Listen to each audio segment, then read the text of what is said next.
ছোট্ট এই টিনের ঘরে বসবাস করেন দিনমজুর খোকন বিশ্বাস। দিন আনি দিন খাই এ পরিবারে মাসে চলতে থাকা মাত্র 2টি ফ্যান, 2টি বাল্ব আর ফ্রিজ। তবুও গত মাসে বিল এসেছে 33,400 টাকার বেশি। স্বাভাবিকভাবে 900 থেকে 800-900 এরম বিল আসে। এবারটা হচ্ছে গিয়ে 33,000 টাকা বিল এসে। আমি বাড়ি আসার পর বিলটা পাওয়ার পরে দেখছি যে 33,000 টাকা। আমার আম্মু বলছে, তখন আমার মাথা বিগড়ে উঠেছে। তখন আমি এটা সাধারণভাবে আব্বুর কাছে নিয়ে যাই। আব্বু চায়ের দোকান আছে, চায়ের দোকান ওখানে নিয়ে যে সবার দেখাই। সবার দেখানোর পর লোকজন আমার বাড়ি আসে, এসে মিটার মুখে তাকিয়ে সবাই বলে যে এই বিষয়। এমন ভুতুড়ে বিলের শিকার শুধু খোকন বিশ্বাস নয়, এমন অবিশ্বাস্য বিল হাতে পেয়ে ক্ষুব্ধ ঝিনাইদহের মহেশপুর উপজেলার অসংখ্য গ্রাহক। কারো বিল 12,000, কারো 18,000, কেউ কেউ পেয়েছেন আগের মাসের তুলনায় 5 থেকে 10 গুণ বেশি বিল। গ্রাহকদের অভিযোগ, মিটার রিডিং নেওয়ার সময় কোনো কর্মকর্তাই উপস্থিত থাকেন না। এমনকি অনেক ক্ষেত্রে অনুমান নির্ভর বিল তৈরি করে হাতে ধরিয়ে দেয় স্থানীয় পল্লী বিদ্যুৎ অফিস। আমাদের বিল উঠতো 200 টাকা, পরে উঠতো 250 টাকা, আর সামনের মাসে উঠেছে 550 টাকা, এবার দিয়েছে 1000 টাকা। এইভাবে যদি বিল উঠতে যদি শুরু করে, সামনের বাজার 2000 টাকা উঠে, তো আমাদের যে 500 ভিটা আছে, ভিটে বেচেই তো আমাদের কারেন্ট বিল দিতে হবে।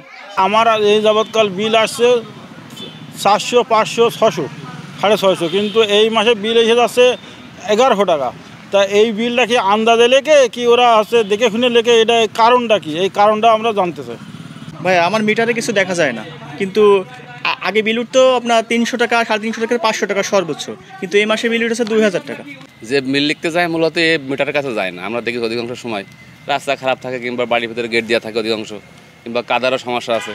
এগুলোর জন্য কাছে না যেই উনি দূরিত্ব বিলটা আগে যে গত মাসে যে বিলটা ওঠে ওই বিলের থেকে এটা ডাবল অ্যাডভান্স করে বিলটা লিখে নিয়ে আসে। কাল যাচ্ছে, এখন তো কোনো বিদ্যুৎ এই যে মোটর চালাচ্ছে না, তারপরেও অটোমেটিক বিদ্যুৎ বিল আসছে। এটা কীভাবে আসছে? এটা তো আমরা কোনো বিদ্যুৎ খরচ করছি না, কিন্তু ভূতি কি চালাচ্ছে এই মোটরটা। অন্যদিকে পল্লী বিদ্যুৎ সমিতির কর্মকর্তারা বলছেন, গ্রাহকদের অভিযোগ আমলে নিয়ে তদন্ত করে ব্যবস্থা গ্রহণ করা হবে।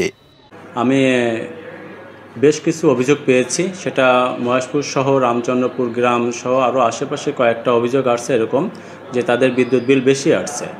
তো বিদ্যুৎ বিল বেশি আসার বিষয়টা আমি তদন্ত করে দেখছি, সেটা মিটারের বেশি নাকি আপনার গ্রাহকের ব্যবহার বেশি, বিষয়টি আমার তদন্ত করে দেখতে হবে, এবং এর সঙ্গে আমার অফিসের কোনো কর্মীর সংশ্লিষ্টতা আছে কি না সেটাও তদন্ত করে দেখে আমি আইনগতভাবে যে ব্যবস্থা নেওয়া যায় বিষয়টি সমাধান করার চেষ্টা করছি। এমন ভুতুড়ে বিলের ভোগান্তিতে ক্ষুব্ধ গ্রাহকরা, দ্রুত স্থায়ী সমাধানের দাবি তাদের। এমআর রাসেল, কাগজ টিভি।